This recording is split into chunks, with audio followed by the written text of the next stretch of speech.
The man who stepped off the private jet in Miami carried himself like a Prince diamond-studded Rolex, flowing robes, and an entourage that catered to his every whim. He spoke of oil fortunes, royal investments, and exclusive deals known only to the world's elite. To the luxury hotel staff, investment brokers, and real estate developers who encountered him, there was no doubt they were dealing with someone powerful. He called himself Khalid bin al-Saud, a prince of the Saudi royal family. He said he was heir to billions and a key figure in a secretive but generous world. But there was one problem. The man in the robes was not royalty. He wasn't Saudi. He wasn't even named Khalid. His real name was Anthony Enrique Gignac, and he was from Colombia. Gignac had spent most of his life perfecting the lie. He'd begun posing as royalty as a teenager in the 1980s, using forged documents and stolen credit card numbers to stay in luxury hotels and dine in restaurants far above his means. He was a master of mimicry, borrowing accents, mannerisms, and just enough knowledge of global affairs to seem legitimate to those who wanted to believe.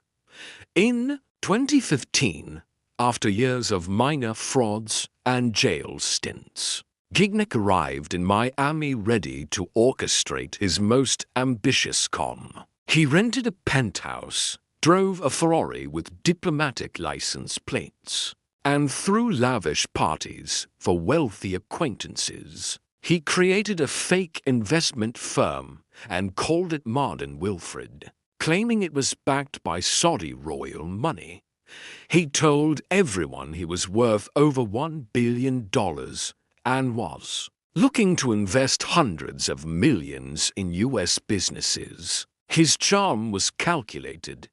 He wasn't flashy in the way people expected a fraudster to be. He gave expensive gifts. He remembered birthdays. He made people feel like they were in on something extraordinary. Over the next 2 years, Gignac manipulated dozens of investors. He promised returns on luxury hotel projects, tech ventures, and international real estate deals. He flew first class, stayed in 5-star resorts, and tipped in $100 bills. His stories were supported by fake documents, doctored emails, and assistants who were either real people he manipulated or figments of his imagination.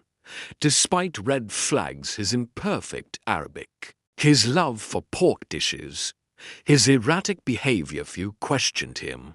After all, who wanted to risk insulting a prince? One of his biggest targets was a Miami billionaire, the owner of the Fontainebleau Hotel, who agreed to enter into business talks with Gignac's firm.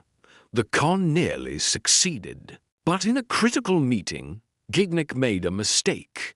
He ordered prosciutto and ate it with gusto. To a practicing Muslim, especially one claiming to be Saudi royalty, this was not just inappropriate. It was suspicious. The Fontainebleau team began to dig. What they found unraveled the illusion. Gignac was not a prince. He was a career con artist. He had no diplomatic immunity, no royal connections, and no billions in offshore accounts. They alerted federal authorities. When the FBI raided his Miami condo, they found fake passports, multiple IDs, forged diplomatic documents, credit card skimmers, and handwritten notes on how to impersonate various royal family members. His laptop was filled with doctored bank statements and photos of himself posing in front of luxury cars and jets curated for social media to bolster his identity. One of his most chilling digital files was a personal list the names of people he intended to target next. Some had already been scammed, others, perhaps, were just weeks away. He was arrested at JFK Airport in 2017, where he was attempting to board a flight under a fake name. At trial, the prosecution laid bare his decades of fraud. He had stolen over $8 million from investors, most of whom had no idea they were being lied to until federal agents knocked on their doors. He had used forged diplomatic immunity letters to avoid lawsuits. He had even managed to convince American Express to issue a platinum card with an obscene credit limit by posing as a prince and backing it with fake documents. Gignac pleaded guilty to identity theft, fraud, and impersonating a foreign diplomat in 2019. He was sentenced to 18 years in federal prison. The judge called him deeply manipulative and dangerously convincing. But what made Gignac so effective wasn't just his ability to lie, it was his understanding of desire.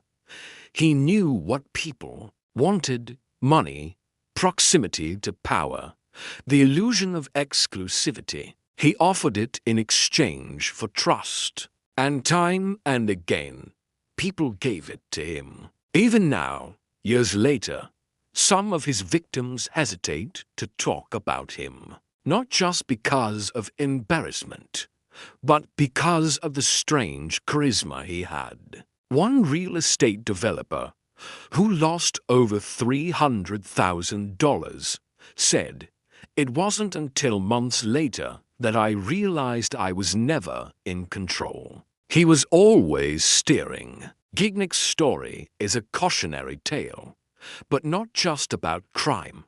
It's about the fragility of image, the value placed on appearances, and how easily perception can be weaponized. In a world that often confuses confidence for credibility, Anthony Gignac didn't just fake wealth, he sold a dream that everyone wanted to believe in. And for years, it worked.